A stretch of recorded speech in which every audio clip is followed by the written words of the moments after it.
네, 안녕하십니까. 이번 시간에는 우리 주식시장에서 그 개인 투자자들이 가장 무서워하는 것 중에 하나가 이 상장 폐지입니다. 네, 거래 정지 이후에 상장 폐지가 되면서 주가가 휴지 조각으로 되는데요. 제가 항상 누누이 말씀드리는 이 쥐레가 이 상장 폐지입니다. 내년 3월 이제 결산이 끝나게 되면은 상장 폐지 시즌이 돌아오게 됩니다. 그럴 때 이제 상장 폐지 되는 종목들이 여러 가지가 있는데 우리는 실질적으로 이 상장 폐지에 대한 조건들을 먼저 명확하게 공부하고 하는 사람은 아무도 없습니다. 그러니까 우리가 주식을 하게 되는데 상장되는 조건은 무엇이며 상장 폐지되는 조건은 무엇이냐에 대해서 정확히 알지 못하고 주식을 하는 경우가 있습니다. 그거는 뭐 예를 들면 이런 겁니다. 뭐 우리가 뭐 월드컵 같은 걸 보거나 아니면은 어떤 대회 규정 같은 게 있는데 그 규정을 전혀 모른 채 내가 하고 싶은 대로 하게 되면 결국엔 그 규정에서 살아남을 수가 없죠. 그 주어진 룰 안에서 살아남기 위해서는 어떻게 하면은 그 룰을 따를 수가 있고 어떻게 하면은 그 어떤 룰을 어겼을 때 퇴출되는지를 알아야지 기본적으로 그 룰 속에서 뭔가를 할 수 있다고 생각을 합니다. 그래서 오늘은 이 상장 폐지 조건에 대해서 좀 설명을 드리고 여기 대해서 좀 더 디테일한 내용들에 대해서 설명을 드리도록 하겠습니다.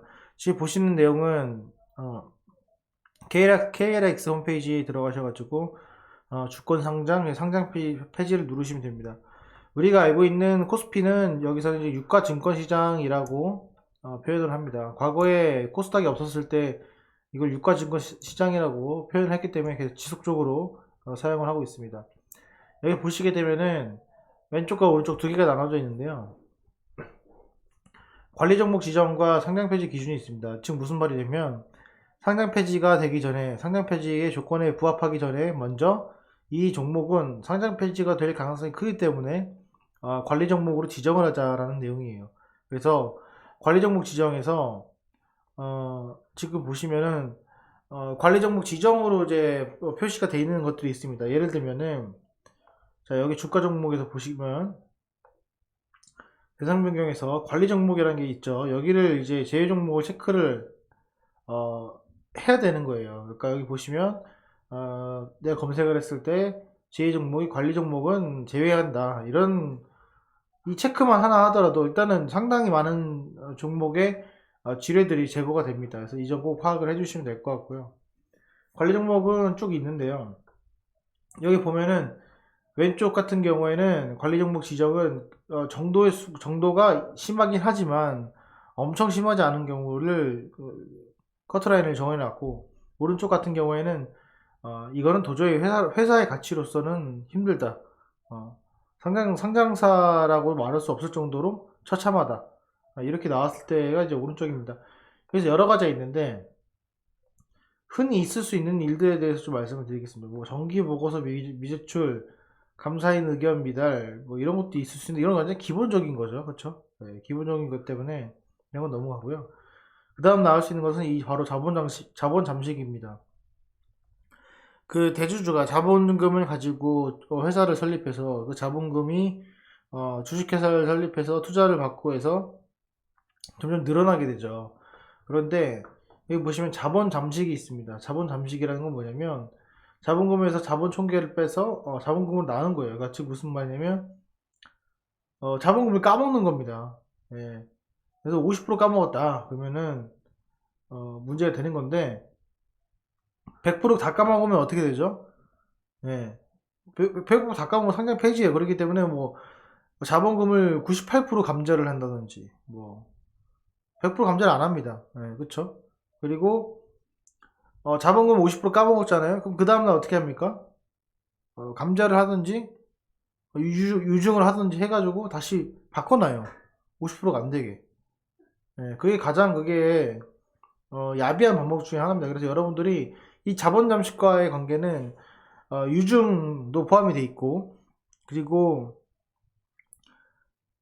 그 감자도 이제 포함이 되어 있습니다. 그래서 이 점은 꼭 중요한 포인트로 여러분들이 확인하시면 될 것 같고요. 이 주식 분산 미달 같은 경우에는 신규 상장을 했을 때 필요한 그런 요건 중에 하나거든요. 그러니까 상장의 의미가 불특정 다수인에게 많은 사람들이 투자를 할 수 있도록 해주는 것 중에 하나이기 때문에 그게 이제 안 되면 안 되는 건데, 사실 이거는 뭐 크게 해당하지 않고요. 그리고 이제 뭐 주가를 노출시키기 싫은 그런 회사들 같은 경우에는 거래량 미달이 가끔씩 나옵니다.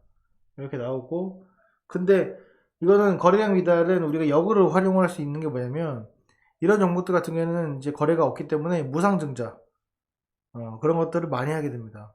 그러니까는 어, 거래량 미달인 종목들을 파고들 필요는 없지만은 그래도 이게 엄청 안 좋은 그런 흐름으로는 작용하진 않는다, 이렇게 보시면 될 것 같고.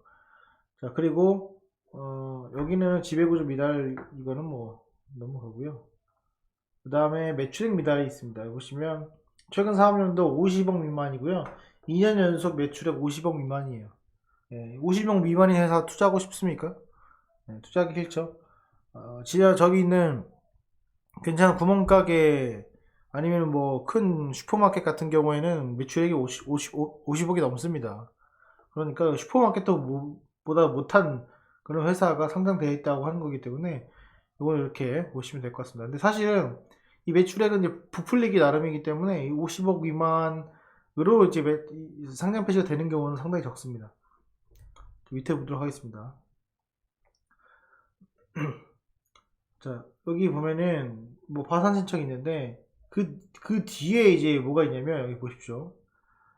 기타 즉시 퇴출 사항이 있어요. 이게 가장 이제 머리를 한 대 띵 하고 맞는 그런 것 중에 하나인데요. 바로 퇴출입니다. 그러니까 관리 종목에 해당이 없어요. 바로 퇴출인데, 보면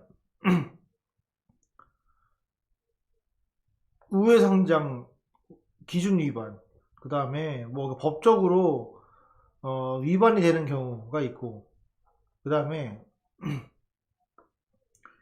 여기 보면은 기업의 계속성, 경영성, 경영의 투명성, 보호 등을 고려하여 상장폐지가 필요하다 인정이 되는 경우, 예를 들어서 뭐 유상증자 분할 등이 상장폐지 요건을 회피하기 위한 것으로 인정이 되는 경우, 그러니까 뭔가를 회사가 도덕적으로 하지 않고 법적으로 하지 않고 회피를 하기 위해서 뭔가를 하는 경우는 그냥 바로 퇴출입니다. 이해되시죠? 그리고 여기 보시면 이것도 돼 있어요. 그러니까 예를 들면은 경영의 투명성에는 뭐가 포함되냐면은 횡령도 포함됩니다. 대표이사의 횡령 이런 것도. 이해되시죠? 이거를 지금 되게 두리뭉실해서 됐는데, 이거는 결과적으로 무슨 말이냐면 오너의 그 회사를 운영하는 마인드에 달렸다고 보시면 됩니다. 자, 그래서 그러면은 이런 것들을 지키면 되는 거냐? 지키면 됩니다. 근데 우리가 간과해야 되는 건 뭐냐면요, 다시 한번 좀 살펴보시면 이 자본 잠식이라는 것은 이 자본 잠식이라는 거는 뭐냐면, 회사가 영업이익이 안 나면 어떻게 되죠? 돈을 빌리죠. 돈을 빌리면 유상증자를 하죠. 거기서 또 이제 은행에도 돈을 못 빌리고 채권도 못 하고 유상증자도 다 끝났으면 결국 어떻게 하죠? 까먹어야 되죠. 그러니까 결국에는 이 영업이익과 관련이 돼 있습니다. 이 자본 잠식 같은 경우에는. 그래서 이런 것들 잘 파악하시면 될 것 같고요. 코스닥 상장 같은 경우에도 뭐 큰 차이는 없어요. 여기 보시면 매출액 있고 사업 손실이 있습니다. 그래서 자기 자본 얼마큼 손실이 됐는지 거기에 대한 내용이 있어요. 퇴출로 되어 있는데, 그래서 보시면 관리 종목 지정 후 자기 자본 50% 이상의 법인세 비용 차감 전 손실이 발생했을 경우, 여기 정확히 써 있습니다. 그렇죠? 그러니까 그 영업이익이 손실이라는 거예요. 간단히 말씀드려서 여기 보시면 되고, 이제 자본 잠식 돼 있고요.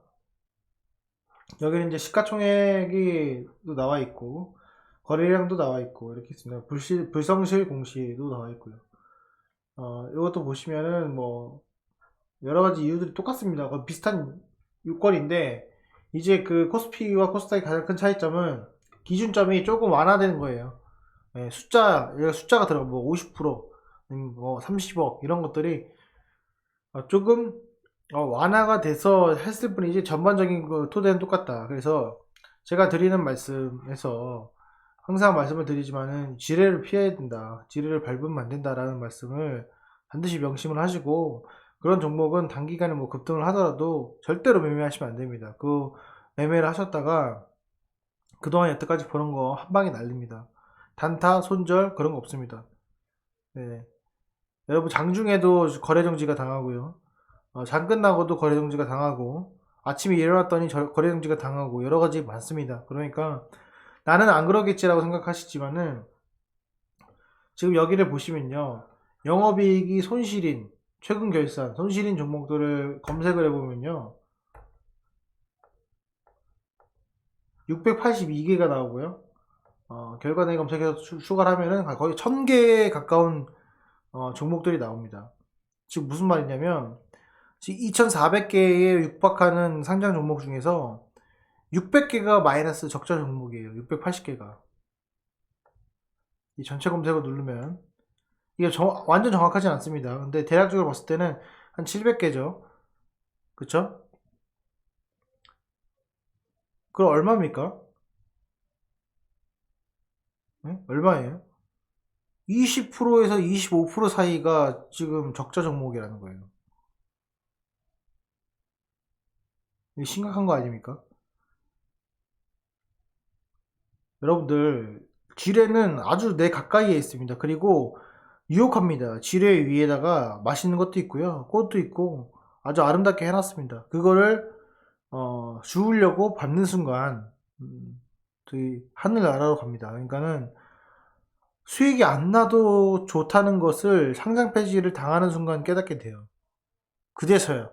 그러니까는 반드시 이거 명심하셔가지고 투자하시는데 조금이나마 도움이 되었으면 좋겠습니다. 자, 오늘 영상은 여기까지 하겠습니다. 감사합니다.